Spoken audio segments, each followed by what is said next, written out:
बाबा समाधि में लीन। नारद जी आए, हिमाचल राज देखा, मैया मैं ना देखे। आज ढेर दिनों के बाद देवऋषि नारद जी का पदार्पण हुआ। जल लाया, चरण पखाड़ी, चरणामृत लिया, सुंदर सिंहासन पर नारद जी को विराजमान करवाया।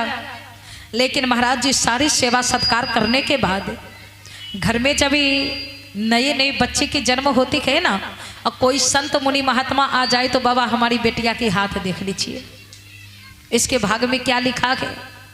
हिमाचल राज ने अपनी पुत्री पार्वती को सामने लाया और जाकर नारद जी से कहा, हे मुनिवर, एक बार कृपा करके कि सर्वज्ञ समदर्शी। अब महाराज जी जैसे नारद जी के सामने हिमाचल राज आया तो मैया पार्वती के हाथ पकड़े और कहा, बाबा मेरी पुत्री के भाग देखिए कि मेरे बेटिया के भाग में क्या लिखा है। अब नारद जी जैसे मैया पार्वती को देखा तो देखने के बाद नारद जी मन में सोचा कि जो अच्छाई बात होगा ना और वो बोल देंगे, और जो गड़बड़ होगा वो हम नहीं बोलेंगे। अब नारद जी देखा मैया को तो क्या कहा कि सुंदर सहजे सुशील सयाने नाम उमायंबी का भवानी। सुंदर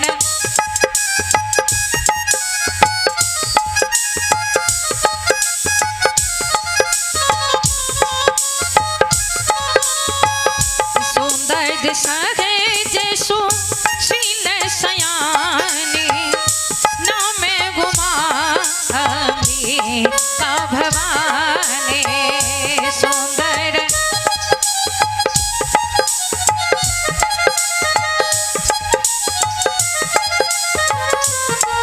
भवानी। हे राजन, आपकी पुत्री तो सुंदर है, सुशील है, सयानी है, और इसकी नाम उमा अंबिका भवानी है। हिमाचल राज कहा, हे मुनिवर, ये तो हम देख ही रहे हैं, हमारी पुत्री सुंदर है, सुशील है, सयानी है, और उमा अंबिका भवानी इसकी नाम है, ये तो हम देख ही रहे हैं। लेकिन महाराज मैं जो पूछे कि गुण दोष यानी इसके भविष्य में अब गुण क्या सब लिखे हैं ये बताइए हमें। अब नारद जी सोचा हम क्या करें। अब नारद जी सोचा कैसे बताएं इसके भाग में क्या लिखा है। अब बताएंगे तो हिमाचल राज को कष्ट हो जाएंगे, होगा कि नहीं महाराज जी। कहेंगे कि ये बेटिया के भाग में जो ये सब अपराध लिखा है, ऐसे पति होगा वैसे होगा, तो बताइए कष्ट होगा कि नहीं। त्रिकालदर्शी सर्वज्ञ तुम्हें, अगति सर्वज्ञ तुम्हारी, कहूँ सुता के दोष गुने, मुनिवर हृदय विचारी। हे महाराज जी विचार करके मेरे बेटिया के भाग की बातें बताइए कि मेरी पुत्री के भाग में क्या लिखा है। और नारद जी मन में सोचा ये अभी झूठ बोलने से काम नहीं चलेंगे, क्योंकि हम झूठ तो बोल नहीं सकते और सच को छुपा नहीं सकते। क्यों? नारद जी इसलिए नाम पड़ा महाराज जी कि नारद का अर्थ होते कि कभी उसकी वाणी रद्द ना हो। जिसकी वाणी कभी रद्द ना हो उसे कहते हैं नारद।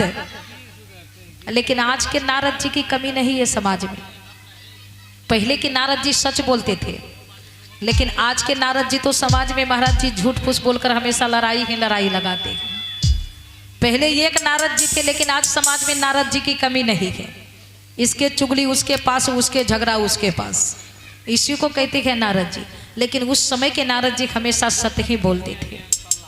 कहा, हे राजन सुनो, जो गुण अच्छा था वो तो मैंने बता दिया, लेकिन अवगुण के बारे में जानना चाहते हो तो ज्यादा नहीं, 2-4 अवगुण है। क्या है 2-4 अवगुण है? तो इसके भाग में जो पति लिखा था कि यगुण यमाने मातु पितुहीना, उदासीन सब सचीना। यगुण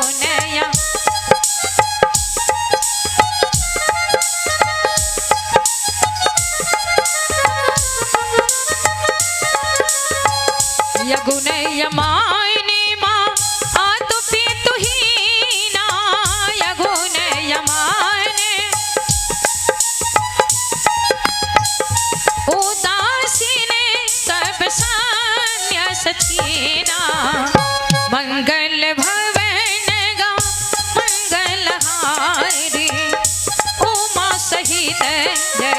पत पुरारे मंगल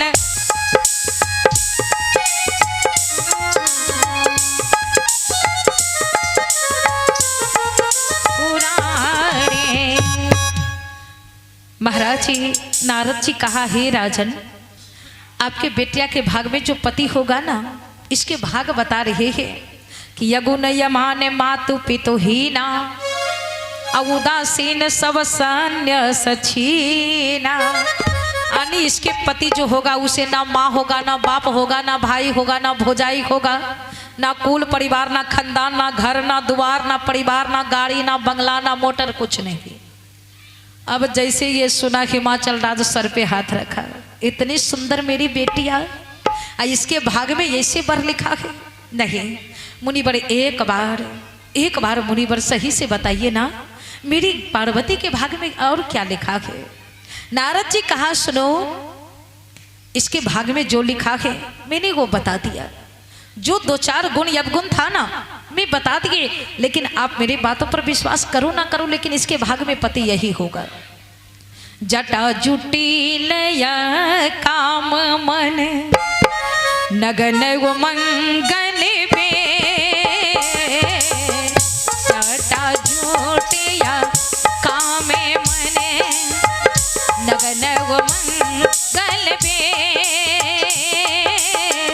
अस कहि स्वामी जाए रहे, पैद हस्ते असरेख हो राजन, पैदे हस्ते असरे, पैदे हस्ते असरेख हो राजन, पैदे हस्ते असरे।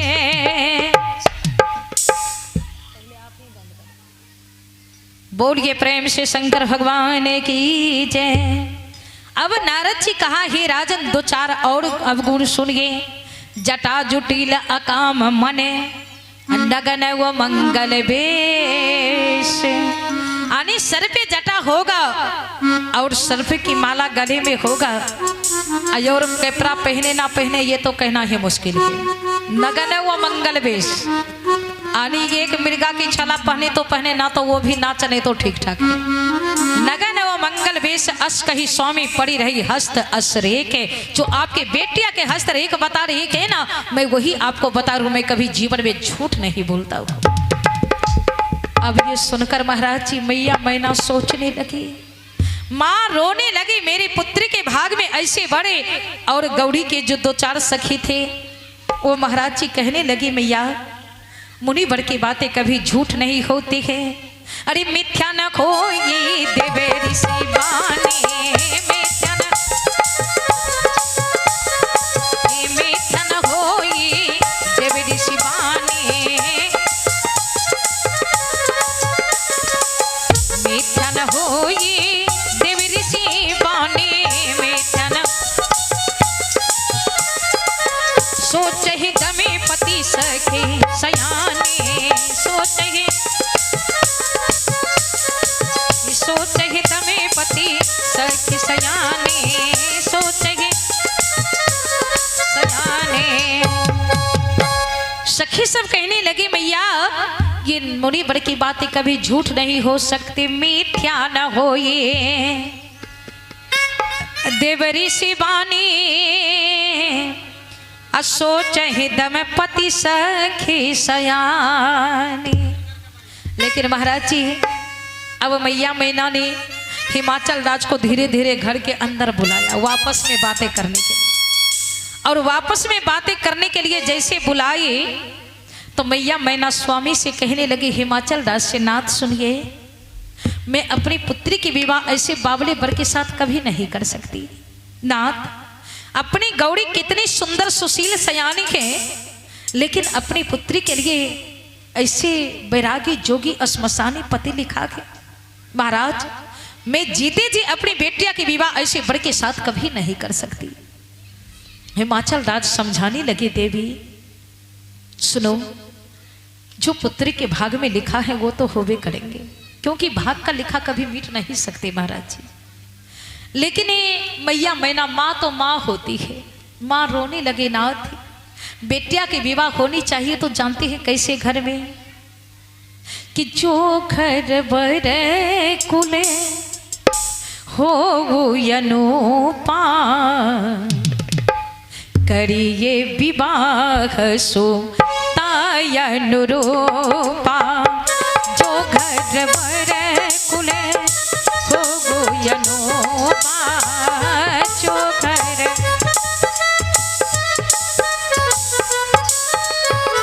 करिए विवाह सो तायनुरूपा करिए विवाह सो तायनुरूपा। मैया मैना समझाने लगी ना थी बेटी की विवाह उस घर में होनी चाहिए जो घर बर कुल हो अनुपा करिए विवाह सुता अनुरूपा।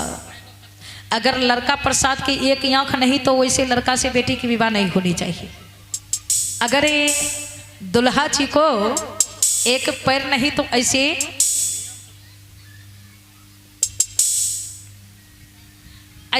दुल्हा के साथ बेटिया की विवाह नहीं होनी चाहिए। अगर महाराज जी लड़का एक नंबर नर्सरी हो तो ऐसे लड़का के साथ बेटिया की विवाह नहीं करना चाहिए, नहीं तो बेटी के साथ साथ सारी जिंदगी माँ बाप को भी रोना पड़ेगी। और महाराज जी क्या कहा, जो घर बरकुल हो अनुपा, बेटी की विवाह करिए तो उसके कुल खानदान सास ससुर पति सबको देख कर करिए, क्योंकि बेटी के भाग की बात है। और आप एक लड़का प्रसाद से विवाह करेंगे लेकिन उसके पूरे घर परिवार महाराज जी चोर डाकू है तो रात दिन प्रशासन आपके दरवाजे पर आएंगे जाएंगे, कभी कल्याण नहीं। इसलिए कहा जो घर बरकुल हो अनुपा करिए विवाह सुता अनुरूपा।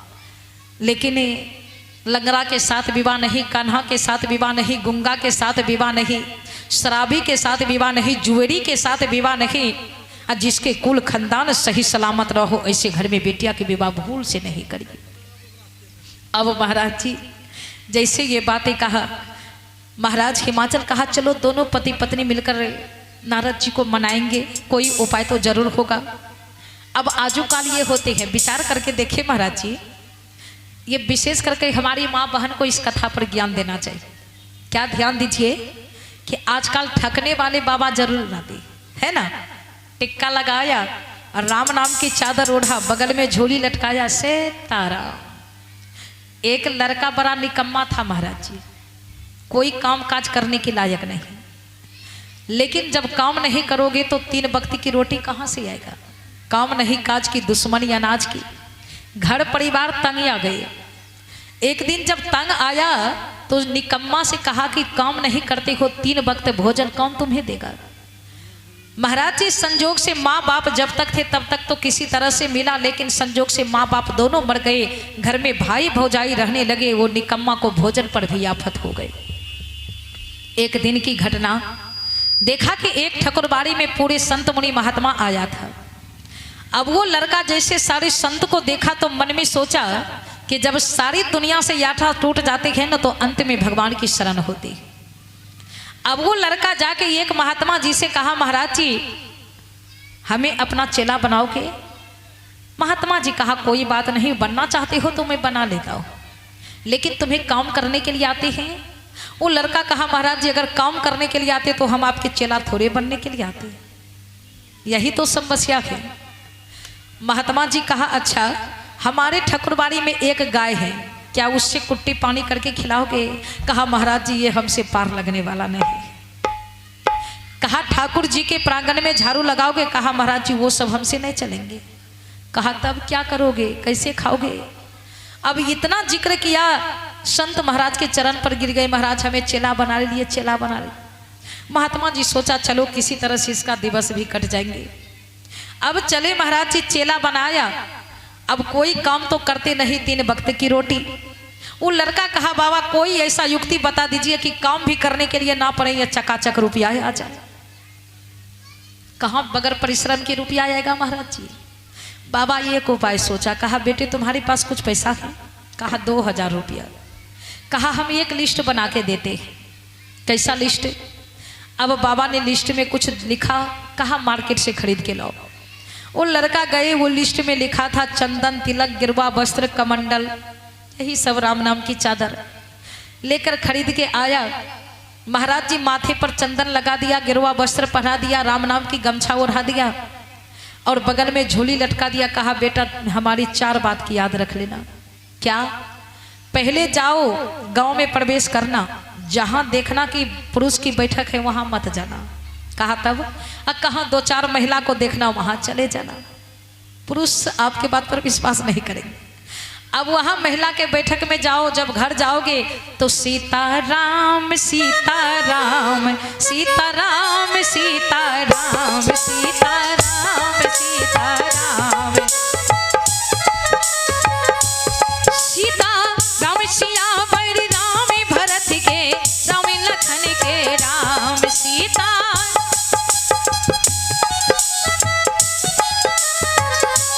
सीता राम सियावर राम भरत के राम लखन के राम सीता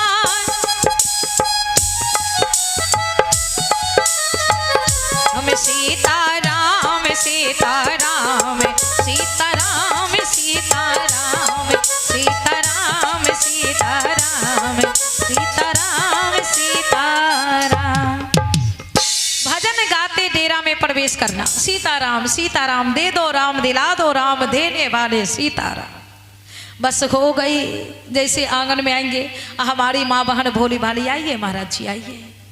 बेटा जैसे फिरहा मिलेंगे समझ लेना वो कैसी बुद्धि वाली होगी।